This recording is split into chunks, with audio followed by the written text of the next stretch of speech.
ahora. Bueno, antes que nada, buen día a todos. Bienvenidos a la defensa de mi monografía, la cual se titula Residencias médicas, prácticas de aprendizaje profesional o trabajo explotador. El sueño de ser médico frente a la pesadilla de la residencia. En primer lugar, tenemos la tabla de contenidos, la cual se subdivide en 7 temas. En primer lugar, la hipótesis, en segundo, el marco teórico, en tercero, la selección, en cuarto, la responsabilidad del MIR, en 5, las situaciones intrahospitalarias, el 6, contexto histórico, y el último, la conclusión. En primer lugar, tenemos la hipótesis de mi trabajo, el cual como objetivo principal tuve el investigar las condiciones de trabajo en los MIR con el fin de demostrar cómo el desgaste de los residentes termina afectando su integridad emocional y física, al igual que en la eficiencia y eficacia del sistema de salud. Asimismo, durante el desarrollo del trabajo también tuve varios objetivos secundarios, como el analizar si la residencia en la ficcionalidad, específicamente en Grey's Anatomy, es similar a la realidad de los médicos. En segundo lugar, analizar cómo son las residencias en Argentina hoy en día. En tercer lugar, al analizar las situaciones intrahospitalarias, el brindar una solución a las problemáticas. Y en cuarto lugar, el evidenciar por qué el síndrome de burnout es normalmente estudiado en los médicos. Para entender un poco más sobre mi tema, quería dejar asentadas algunas definiciones que nos van a permitir entender un poco mejor. En primer lugar, ¿qué es una residencia? Una residencia resulta de la necesidad e interés de un médico general por ampliar su desarrollo profesional. ¿Qué quiere decir esto? Una vez el médico se recibe de la carrera y ingresa, este puede decidir el ingresar en una residencia para realizar una especialidad o una formación de posgrado dentro de una temática de la medicina. En segundo lugar, ¿cuál es su objetivo? Según Kumiko Iguchi, una subsecretaria del Ministerio de Salud, es formar especialistas en las distintas disciplinas para que en el futuro contemos con profesionales formados con altos estándares de calidad. Y en tercer lugar, ¿qué se entiende por MIR o médico interno residente? El término residente proviene del latín residens y se utiliza para nombrar a la persona que vive en un determinado espacio o al empleado, funcionario o estudiante que vive en el lugar donde tiene su empleo a cargo. Y esto cobra sentido una vez averiguamos que los residentes llegan a trabajar hasta 80 horas semanales y deben cubrir guardias de hasta 24 horas. En tercer lugar está la selección. En este elegí 2 temas, los cuales introducen mi monografía, los cuales no me parecieron tan pertinentes de explicar a profundidad, pero de todas maneras me parece importante mencionarlos para entender cómo es la cronología de entrada a la residencia. En primer lugar tenemos el juramento hipocrático. Este es un código de conducta que implica un compromiso de orden espiritual, moral y ético, el cual profesa valores esenciales y criterios que abarcan a las situaciones que se enfrentan los médicos contemporáneos de hoy en día. Asimismo, implica un modelo de conducta ideal y un comportamiento médico que debe seguir el médico ejemplar. Este nació en la Grecia antigua durante los últimos 5 años de la era precristiana, es decir, hace 2500 años atrás, y representaba el pensar de la escuela médica hipocrática, creada por Hipócrates de Cos, uno de los padres de la medicina y la persona que vemos en la foto. De todas maneras, hoy en día este juramento se reivindicó y se actualizó a la Declaración de Ginebra, la cual fue creada por la Asociación Médica Mundial en 1948. Esta se asemeja más a las necesidades que tenemos hoy en día y a los derechos actuales. De esta destaco la frase: cuidar mi propia salud, bienestar y capacidades para prestar atención médica del más alto nivel, que es lo que profesa básicamente mi trabajo, que es cuidar la salud de uno mismo para luego poder tratar a otros. En segundo lugar, tenemos el examen MIR o el examen de médicos internos residentes. Esta es una prueba única y de carácter nacional que tiene el objetivo de seleccionar y ordenar a los aspirantes. Consta de 225 preguntas de respuestas múltiples y 10 preguntas de reserva, las cuales se deben realizar en un marco de 5 horas máximo. De este examen se obtiene una calificación, la cual se promedia con un 10% del baremo académico. ¿Qué es esto? Es el promedio general de la carrera de medicina del aspirante. Una vez realizado el promedio, se obtiene un resultado general, el cual posiciona al estudiante en un ranking. Dentro de este ranking, mientras más alto estés, más posibilidades vas a tener de elegir el lugar donde puedas hacer la residencia. En este cuadro podemos observar cómo en 1982 se presentaron 23.890 médicos, mientras que en 2004 se presentaron nomás 8.944, demostrando la dificultad del examen, y asimismo como las plazas, o sea, los lugares donde pueden entrar los médicos de residencia, no coinciden con la cantidad de médicos presentados, es decir, si uno no entra debido a no estar posicionado en el ranking, se puede volver o un concurrente, que vendría a ser el mismo trabajo del residente, solo que sin paga y menos tiempo, o realizar el mismo examen el año que viene. En cuarto lugar tenemos la responsabilidad profesional del médico residente. Como sabemos, el residente es considerado personal del hospital y este realiza una labor asistencial regulada por un contrato laboral y del cual recibe un salario correspondiente. La actividad clínica que desempeñan es constantemente supervisada por médicos superiores o jefes de residencia, los cuales se hacen responsables de las acciones del mismo y de sus consecuencias. Mientras más vaya avanzando dentro de la residencia, el residente va a adquirir mayor experiencia profesional. Esto va a implicar que se deba enfrentar a un mayor grado de dificultad y deba realizar intervenciones de mayor índole. Esto también significaría el que en algún momento deba actuar en ausencia del médico, ya que no puede estar constantemente supervisándolo. Ante estas situaciones, ¿qué se hace?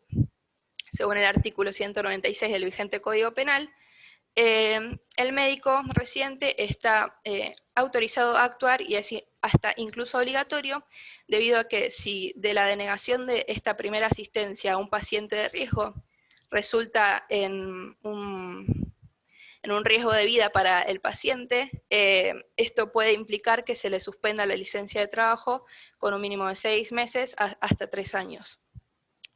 Debido a que el residente, por su año de formación, debería tener las capacidades para brindar un primer auxilio de una guardia.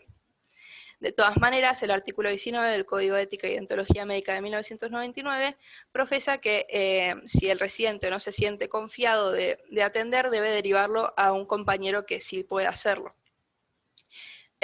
Por otro lado, como sabemos, la ciencia que practican los médicos influyen variables y factores que son imprevisibles y que pueden resultar en un mal diagnóstico o en una mala praxis.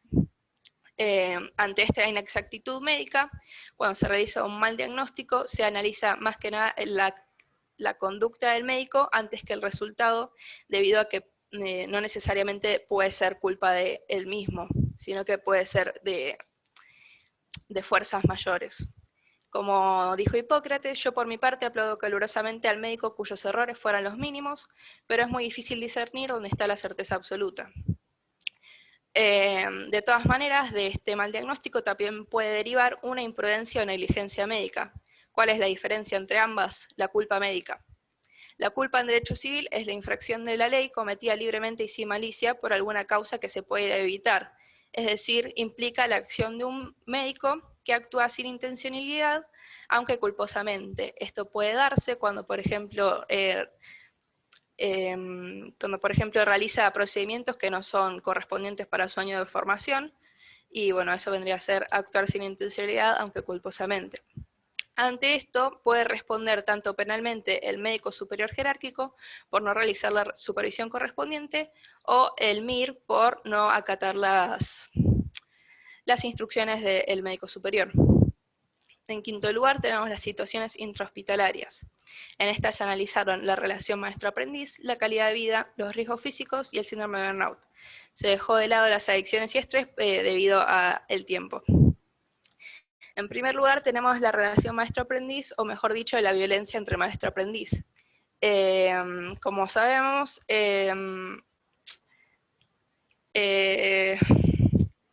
tanto médicos como estudiantes se pueden ver expuestos a situaciones de violencia, acoso sexual o maltrato que pueden ser sutiles o estoy nerviosa, o evidentes. Es por esto que se realizó una encuesta a 3 hospitales de Buenos Aires, la cual describe 13 situaciones de maltrato y 10 posibles perpetradores sin la necesidad de tener que explicar cuántas veces sucedieron estos maltratos. La muestra se constituyó en 144 hombres y 179 mujeres, representando estas últimas un 55% y los anteriores un 45%, y el total, que fueron 322 personas, un 89% sufrió algún tipo de maltrato. Los más seleccionados fueron las críticas por no realizar tareas administrativas, el recibir gritos, la humillación pública, la privación de sueño y alimentación y el recibir guardias castigos. Una guardia vendría a ser como la asistencia de las urgencias y normalmente dura 24 horas y como no están reguladas ni prohibidas por ninguna ley, se realizan como castigo hacia los residentes. A su vez, los perpetradores que fueron más seleccionados fueron los residentes superiores y los jefes de residentes. Cabe aclarar que la residencia, al ser de índole meramente educacional, se deben marcar los errores, pero siempre desde el marco del respeto mutuo entre profesor y alumno. En segundo lugar, tenemos la calidad de vida. Esta se midió mediante el cuestionario PECBEC o el cuestionario de perfil de calidad de vida de enfermos crónicos, el cual analiza el bienestar, la capacidad del funcionamiento, el estado psicológico y la salud física del sujeto. Se realizó a 65 residentes de primer año de un hospital de México, a los cuales se les dio la misma encuesta un año después para analizar si hubo un descenso o un ascenso de la calidad de vida. Como se puede ver, en las 4 que son presentadas en este momento, hubo una disminución bastante importante de vida, pasando de una calidad de vida muy buena a una buena. Luego, en tercer lugar, tenemos los riesgos físicos. El gremio médico está muy expuesto a riesgos laborales de muy diversa índole. Estos riesgos son los que se detectan y registran en la evaluación de riesgos de los puestos de trabajo y constituyen el punto de partida para las actividades preventivas de los mismos, para asegurar la seguridad y salud de los trabajadores. Algunos de estos riesgos fueron los riesgos relacionados con la higiene, los riesgos químicos, físicos y biológicos, riesgos para la seguridad, riesgos de ergonomía, que vendría a ser de ambiente de trabajo, y los riesgos psicosociales. Para analizar esto, se realizó una encuesta a 83 residentes de hospital secundario, luego se explicarán los niveles de hospital, en un hospital de España. Esta encuesta tuvo el objetivo de demostrar cómo es la percepción de la evaluación de los riesgos a comparación de la percepción de los trabajadores, o en este caso los residentes. Como se puede observar, entre los más diferentes teníamos los contactos con agentes químicos, la exposición a radiaciones ionizantes y el trabajo altamente intelectual y emocionalmente exigente, que como se puede ver casi es el doble de lo que demuestran las aseguradoras de trabajo. Por último está el síndrome de burnout, el cual voy a analizar más a profundidad ya que fue uno de los disparadores de mi tema. Este síndrome fue mencionado por primera vez por Herbert Freudenberger en 1974 y es denominado como un estrés crónico producido por el contacto con los clientes, integrado por actitudes y sentimientos negativos hacia las personas con las que se trabaja y hacia el propio rol profesional, así como por la vivencia de encontrarse emocionalmente agotado. Este síndrome adquirió mayor difusión a partir de los trabajos de Christina Maslach, la cual inventó el Maslach Burnout Inventory, el cual es un examen que permite evaluar las distintas características del síndrome de burnout que serán mencionadas a continuación. En 1976, este síndrome se hizo oficial en el Congreso Anual de la Asociación Estadounidense de Psicología, con el objetivo de evaluar las condiciones de trabajo de los médicos y sus consecuencias en la asistencia al paciente, el trabajo en equipo y en el desarrollo de estrategias de salud. Algunos aspectos característicos y los que se analizan en el Maslach Burnout Inventory o MBI son la despersonalización, el cansancio emocional y la realización personal. El primero abarca la aparición de sentimientos y actitudes negativas hacia pacientes, distanciamiento emocional, irritabilidad y rechazo de los mismos. Esto implica una deshumanización y un endurecimiento de la persona que lo padece y implica que ellos ven a las personas a las que tratan como simples objetos o números.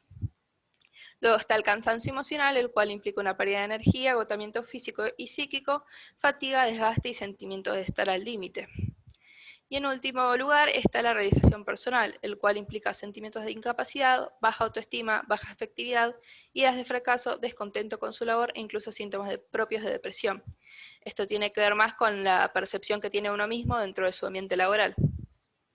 El MBI, o el Maslach Burnout Inventory, analiza a la despersonalización y el cansancio emocional como positivas y a la realización personal como negativa, ya que si se obtiene un resultado alto de despersonalización y cansancio emocional, pero uno bajo de realización personal, se sigue obteniendo un síndrome de burnout alto, ya que se lo considera como negativo.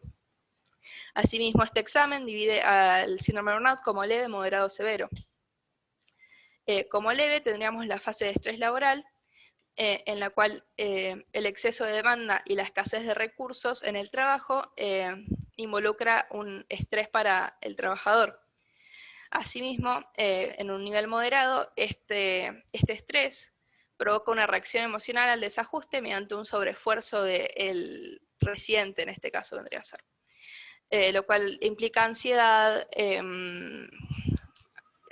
fatiga, irritabilidad, etc. Y en último lugar tendríamos la fase más avanzada, que vendría a ser algo que implica los cambios de la personalidad del que lo posee, cambios de actitudes y conductas para defenderse de las tensiones anteriormente mencionadas. Estos síntomas son de carácter psiquiátrico, somático, que vendría a ser lo que aparece en el cuerpo, psicosomáticas y organizacionales. Y al ser una condición que más del 50% de los médicos poseen, puede ser dificultoso reconocerla a primera vista, ya que se puede confundir con actitudes de trabajo normales. Luego, para las encuestas se realizaron dos, una en Estados Unidos y otra en México.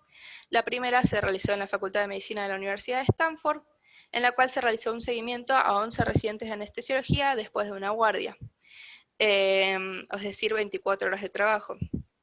Como resultado, se observó que la somnolencia diurna en los residentes era igual o hasta mayor que los pacientes con narcolepsia o apnea del sueño, que vendría a ser un trastorno crónico del sueño. Y también se observó que 24 horas de guardia era lo mismo que tener una concentración sanguínea de alcohol de un 0,1%.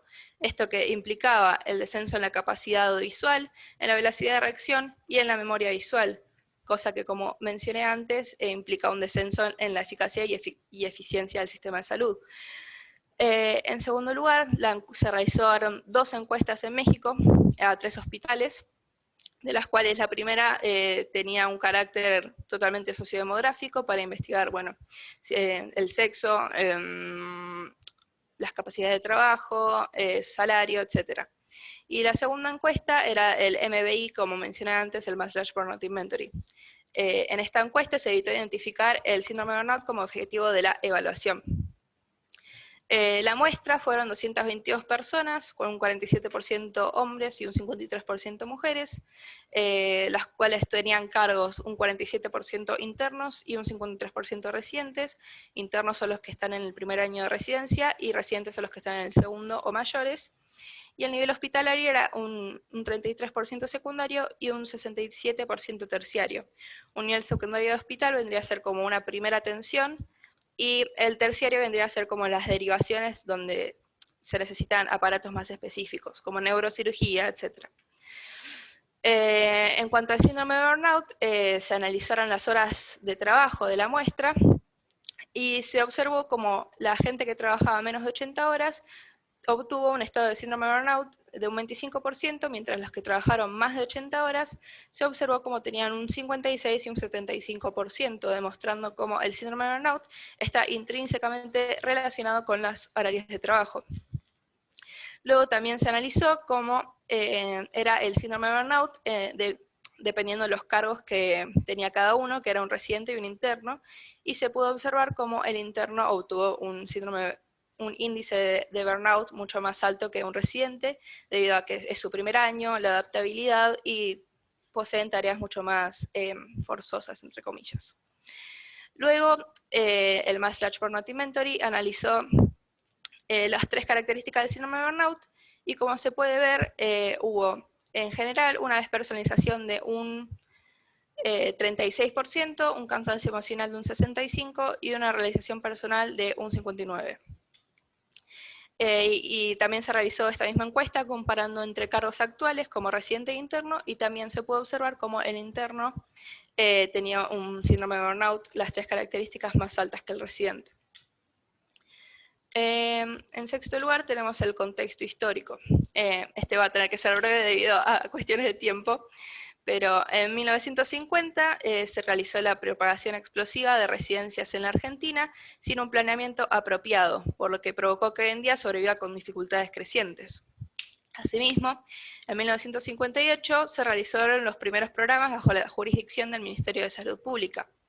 En 1960, la Asociación Médica Argentina creó el primer subcomité de residencias médicas. En 1961 la UE reconoce las primeras residencias y da las pautas para su funcionamiento. En 1967 el Ministerio de la Salud crea el CONAREME, o el Consejo Nacional de Residencias Médicas, el cual era un organismo evaluador de las residencias. Pero lamentablemente en 1973, por razones políticas, el CONAREME se disuelve y el sistema de residencias decae debido a la ausencia o desinterés de los poderes públicos para acreditar los espacios de formación. Por último, el Sistema Nacional de Residencias del Equipo de Salud crea la Ley 22.127, la cual consta en organizar y acreditar a las residencias de todo el país.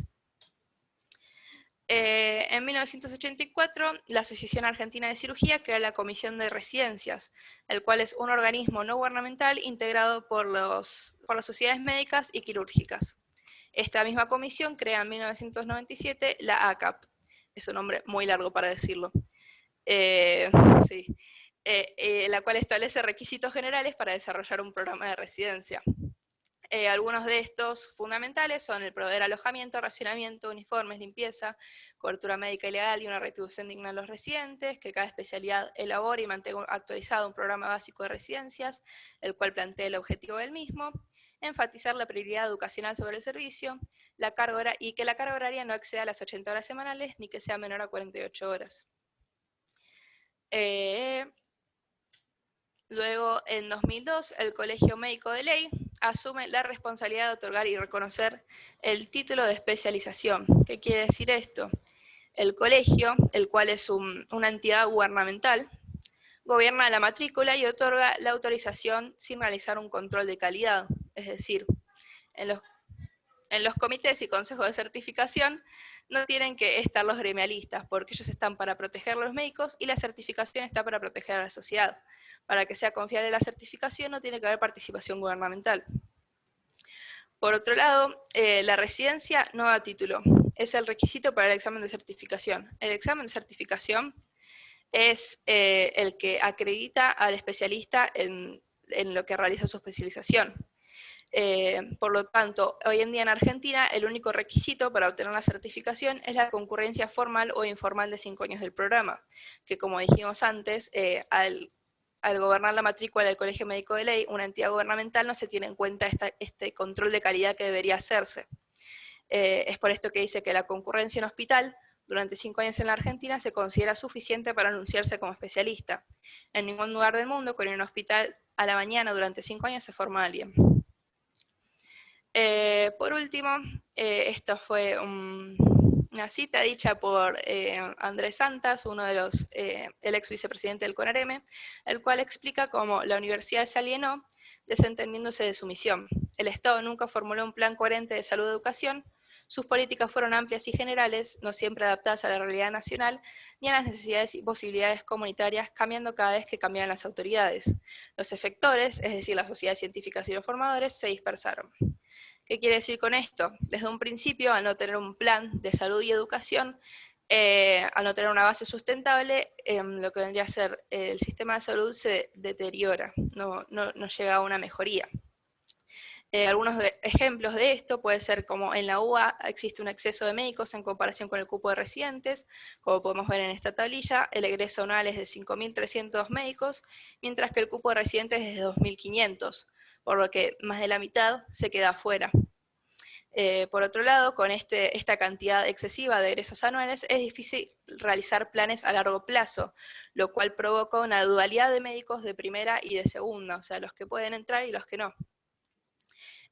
Por otro lado, el sistema de salud necesita exigir un control de calidad donde sea evaluador, acreditado y certificado, para que, ya que los hospitales hoy en día no tienen las condiciones suficientes como para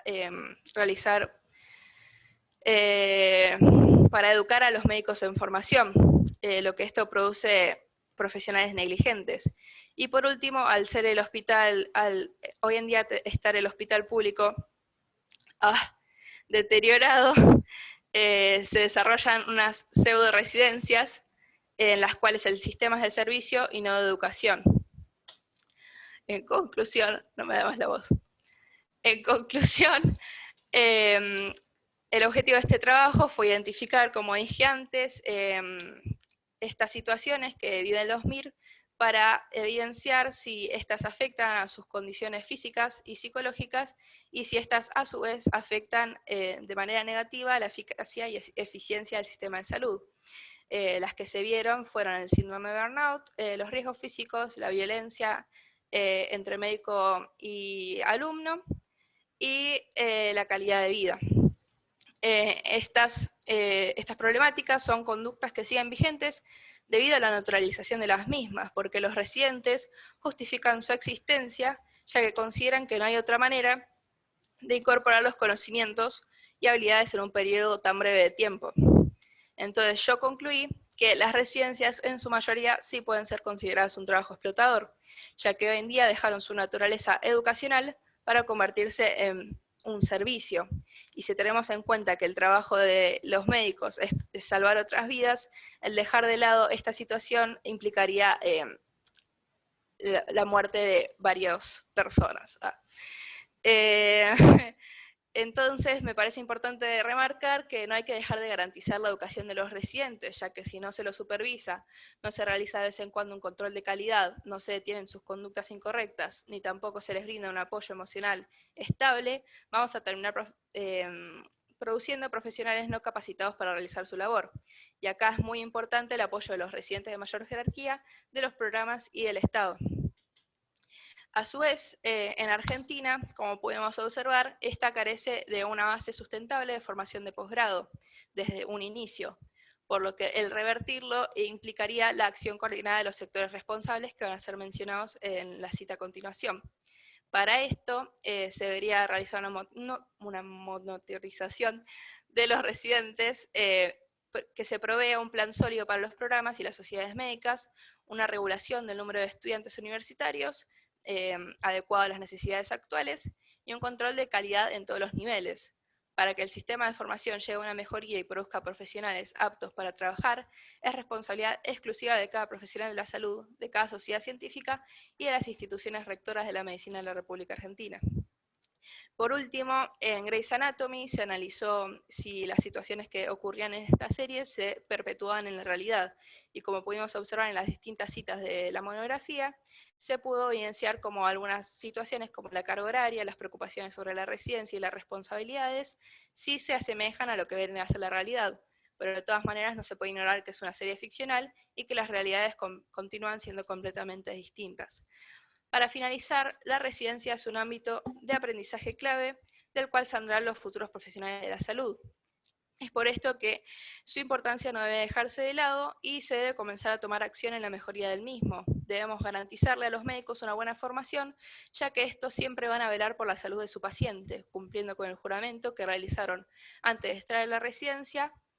Y al ser una carrera en la que la pasión por salvar vidas trasciende cualquier consecuencia que pueda sucederle al profesional, es deber de las instituciones el proteger la integridad física y emocional de los mismos. Para finalizar, quería mostrar una de las citas que yo utilicé en mi monografía y que las voy a mostrar en video a continuación.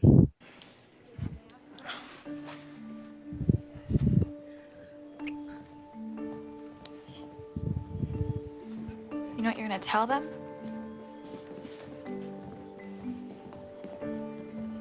Why do we hump on every dead or dying patient that comes through those doors? Experience? So we can tell their family that we did everything we could. Muchas gracias por escuchar. Terminé el monografía. Dios. Bueno, no sé por qué de repente te reíste al final de... No, porque no doy más. No. Ah, bueno, sí, es una posibilidad. La di Ahora muy... compartime un poco la pantalla. Bancame un segundo que agarro el celular. Ay, Dios. Bien, Anto. Tenía forma de Bien, negrita. el horario. Y el negra. No quería tocar nada de lo que era la computadora para no... no complicar. Digo, tocaba algo y de repente cerraba todo y no era la idea. Contame un poco, también como le pido por ahí a los chicos, un poco la historia de esto. Decime por favor que después de todo esto vas a estudiar medicina. Ah, está bien. Ese es el dato de color. Si después de todo esto me decís, no estudio medicina, sería casi lógico todo lo que hiciste. O sea, básicamente fue como una especie de masoquismo previo. ¿Sabés que eso hacia dónde? Sí, olvídate, no. Sí, se la mostré tantas veces a los chicos que me dijeron, vos después de esto vas a estudiar medicina. Al igual, yo leía un poco ayer o anteayer que un poco abordé tu trabajo y pensaba, digo, la verdad que es a ver, tras que encima es una carrera muy larga, porque lo es, o sea, es naturalmente más larga que por ahí el resto, digo, uno sabe que, a ver, no digo continua formación, porque en continua formación estamos casi todos, digo, pero sí es verdad que después de pasar esos 7 años de conocimiento, sufrimiento y todo lo que implica estudiar en la facultad, te tenés que fumar unos años de residencia y me causó como un poco no lo había percatado cuando lo leí y cuando lo explicabas vos. Yo te iba a decir, sobre 5.000 aproximadamente, sobre 5.000 médicos, pensar 2.500 adentro de la residencia y que eso de repente sí genere estos médicos de primera y de segunda, ¿no? O sea, es un poco complicado. La verdad que nada, me parece como más allá que a mí no me guste, ¿no? Todo lo que es medicina me parece como muy sacrificado como formación, la verdad. Pero bueno, bien, ¿por eso llegaste a este tema? Sí, yo tengo, bueno, a mi primo y a mi cuñada que son médicos y desde siempre como que me interesó el tema de la medicina y me encanta también. Y bueno, Grey's Anatomy me la vi 3 veces la serie, que tiene como 15 temporadas, así que lo sé como disparador y más que nada me interesaba como, porque a mí siempre me enojó mucho esta situación de cómo es la explotación de los residentes. Porque al fin y al cabo termina siendo un trabajo explotador, como viste en todo lo que te mostré, Sí. de alguna forma. Y nada, es como que también me enoja porque yo en algún momento espero llegar a convertirme en eso y nada, no me gustaría vivir esas situaciones tan así. Y nada, también me gustó porque... 8 años. ¿Cómo?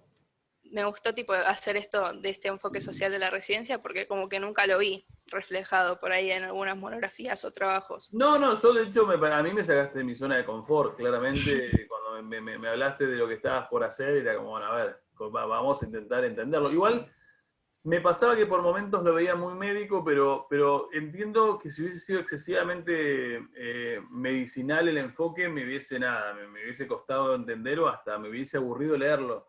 Pero me parece que le das como tiene que ver con una mirada también social, ¿no? De lo que implica la residencia. Y eso es lo que me pareció muy interesante. No era una mirada biologicista, que por ahí es la que a mí más me costaría seguirle la línea sin aburrirme al respecto. Obviamente aburrirme en el buen sentido. Por más que me aburra y esté muy bien, la nota es la nota.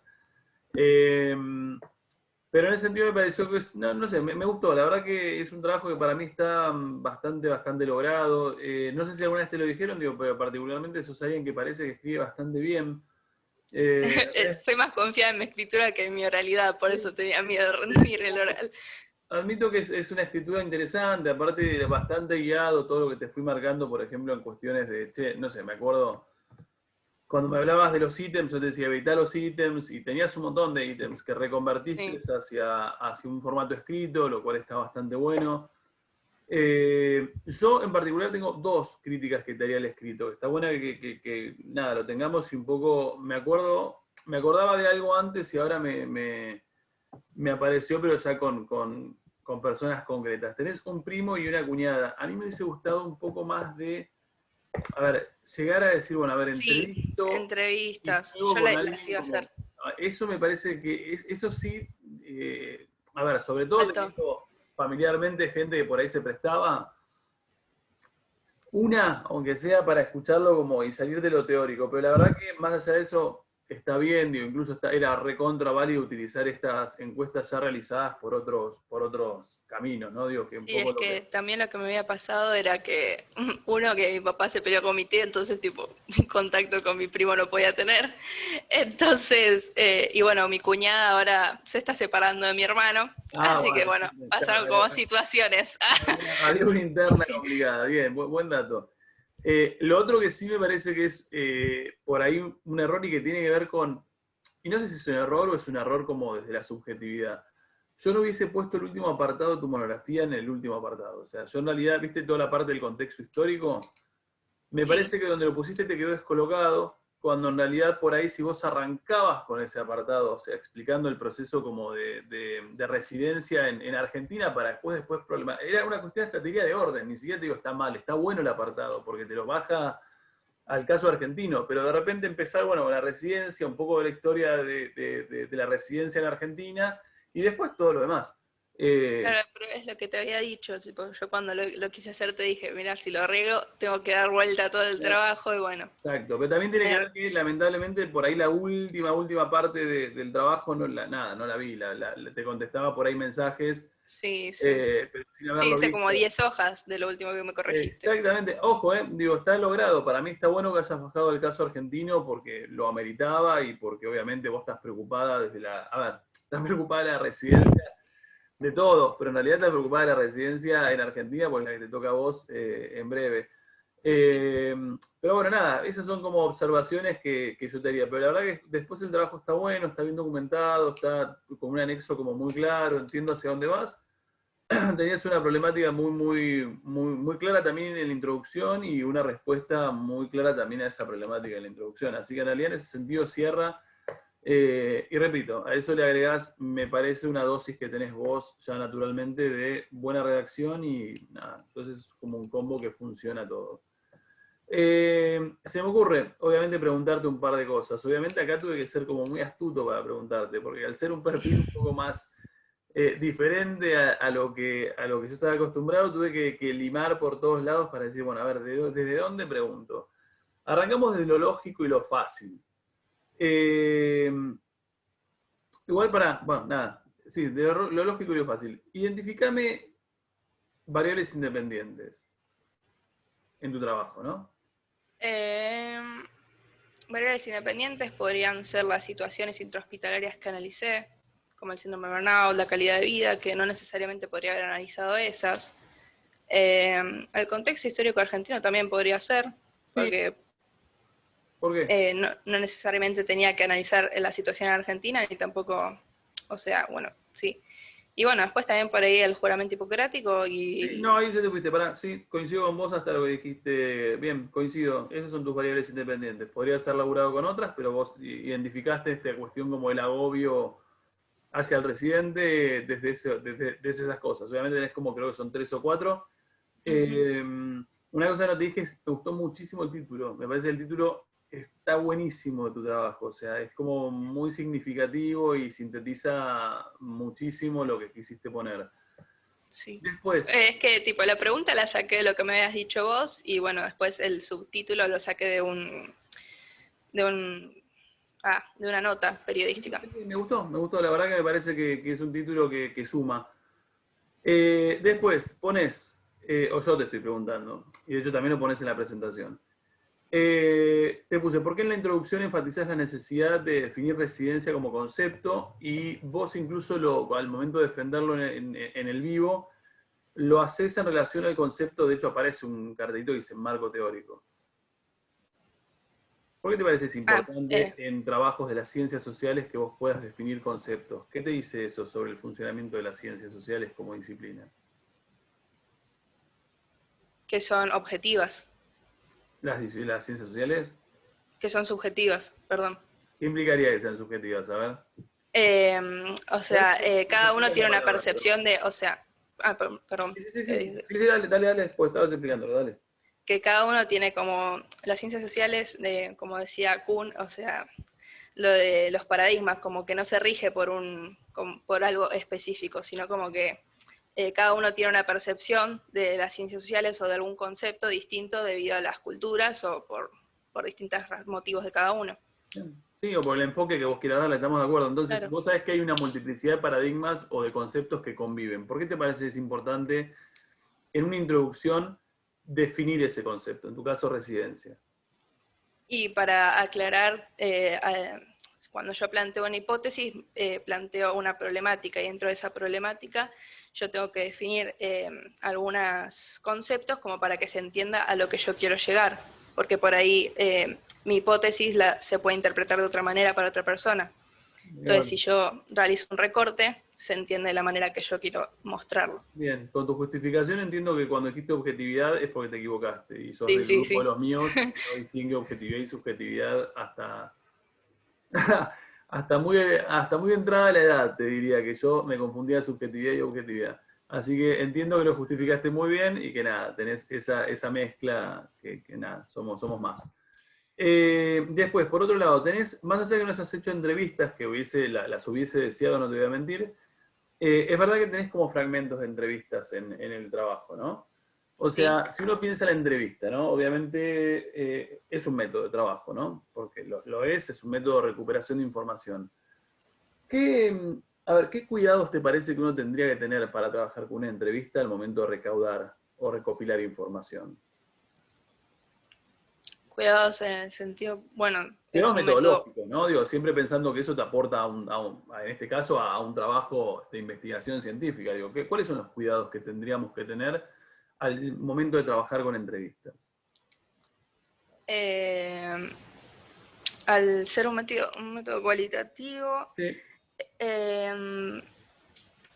por ejemplo, al realizar preguntas específicas que tengan que ver con el tema, que no se vaya muy por las ramas y que ejemplifique bien lo que vos querés demostrar. Ojo, bien, ahí coincido con vos. Ahí te fuiste a la parte como metodológica. Vos, siendo la persona que entrevista, tenés que tener ese cuidado metodológico, tenés razón. Ahora, cuando vos tenés el resultado concreto de la investigación, o sea, de la entrevista, ya la lograste hacer y tenés lo que dice, no sé, Bianca Marzano, que es una residente. ¿Qué cosas tendrías vos que tener? A ver, ¿qué cuidados tendrías que tener vos sobre esa entrevista si la considerás una fuente válida? No entiendo a qué te referís con cuidados, es decir... Cuidados en el sentido de, a ver, vos tenés que tener un determinado tipo de cuidado al momento de abordar fuentes. O sea, hay un montón de fuentes, vos las abordás como investigador, pero en el caso de una entrevista hay no me sale otra palabra, no sé, cuidado. ¿Alguien entiende lo que estoy diciendo? Sería como, ¿qué tenés que tener en cuenta al momento de trabajar con una entrevista a una persona cualquiera? Quizás, ¿cómo es una entrevista? No, igual O sea, dijo, la cuestión cualitativa está ahí, porque dijo, la identificó como cualitativa y sí, es claramente cualitativa. Al ser una fuente cualitativa, por ejemplo, si yo te lo pregunto desde el punto de vista de la objetividad, ¿cuán objetiva puede ser la entrevista a Bianca Marzano? No es objetivo, es subjetivo, Bien, entonces, es según la ¿tenés que tener persona. cuidado con eso? Y sí. ¿Por qué? Y porque al ser subjetivo se basa en experiencias personales y no es general. Estamos de acuerdo. Está, llegamos a lo que queríamos. Ah, Tengo sí. una otra pregunta, que es la que me esmeré para hacerla. Tengo que admitir que ahí miré y leí finito. Me llamó mucho la atención, yo con vos aprendí lo que es el juramento hipocrático. La realidad es que no tengo ningún médico a mi alrededor. Muy complicado para los para los certificados médicos estoy. No tengo médicos alrededor, no tengo familiares médicos, no tengo amigos médicos y los que conozco así como son como muy lejanos, así que nunca me interioricé y aprendí con vos lo que era el juramento hipocrático. Lo que me llamó la atención mucho del juramento hipocrático, y lo leí todas las veces que pude leerlo para básicamente nada, o sea, reafirmar lo que leía la primera vez, es que siendo medicina, obviamente pensando esta es medicina obviamente muy, muy antigua, Y siendo la medicina algo científico, como de hecho lo es, cuando vos analizás el juramento hipocrático te encontrás con agradecimientos o invocaciones a dioses, a personajes como muy sobrenaturales que yo en mi cabeza no lo relaciono con la medicina obviamente actual, ¿no? A ver, ¿qué te dice eso, por ejemplo, sobre las características del conocimiento en momentos previos a ser científico? ¿Qué características tiene el conocimiento en esas etapas como muy antiguas? Que, bueno, se realiza, como había dicho en el trabajo, lo que tenía de característico el juramento hipocrático es que rompía con la época de mágica y de deidades para enfocarse en la observación objetiva del enfermo. Y a esto, con el conocimiento, vendría a ser como es algo comprobable, a diferencia de lo que vendría a ser lo mitológico, Estoy de etc. acuerdo con vos, estoy de acuerdo con vos, pero sin embargo cuando vos ves, a ver, es como comprobable, pero cuando vos mirás el tipo de juramento, sigue invocando como divinidades, sigue teniendo Sí. esa cosa como metafísica, más allá de ser algo, ¿se entiende lo que estoy diciendo? O sea, sigue Sí, teniendo sí. como un componente no científico, por decirlo de alguna forma. ¿Tiene sentido que eso sea así en una antigüedad en Grecia? Y sí. ¿Por qué? Y porque, bueno, se debe a la época del momento. O sea, no sé, ¿podrías repetir la pregunta, por Claro, favor? pero estás orientada a la respuesta. O sea, vos decís, se debe a la época del momento. Digo, ¿tiene sentido que en un juramento de medicina, que obviamente uno lo relaciona como una ciencia, tengas un montón de invocaciones, no sé si mitológicas, metafísicas, diría más que mitológicas? Metafísicas, y en el caso que sí, vos dices tiene sentido, porque es la época. ¿Por qué? Porque ¿cuál es la característica del conocimiento durante esa época tan antigua? Digo, muy lejana de la racionalidad científica nuestra. Bueno, en ese momento el conocimiento, las explicaciones de los fenómenos naturales se daba por esto de las deidades. O sea, cuando uno hablaba de, qué sé yo, la explicación de por qué las olas se mueven o por qué existe el viento, se le atribuía a deidades. Bien, A, sí, coincido. Ah, gracias. ah, ¿Estás conforme? sí. Bien, ahí está. Liberamos a Antonella para que no se infarte, para que vaya a tomar agua. Ah, Le damos el aplauso real y virtual y la liberamos para que hoy se duerma una siesta impresionante. ojalá. Escuchame una cosa, a lo largo del día te llega la corrección, ¿dale? Dale, gracias. Te llega la corrección. Sí me causa gracia, perdón, una cosa que quería decir. Gatoni, creo que te nombra vos en los agradecimientos. ¿Vos te leíste todas Sí. las monografías? ¿Qué? ¿Vos te leíste todas las No monografías? las leí, pero ayudé como todo. Tampoco es Claro. Ah, porque dije, wow, o sea, Gatoni es como omnipresente. Bien, nada más, chicos, hacemos una cosa, cortamos acá y nos volvemos a encontrar a las 12. Tienen 10 minutos de relax para que se quede como grabado en grabaciones diferentes, valga la redundancia. Así que nos vemos a las 12. Adiós.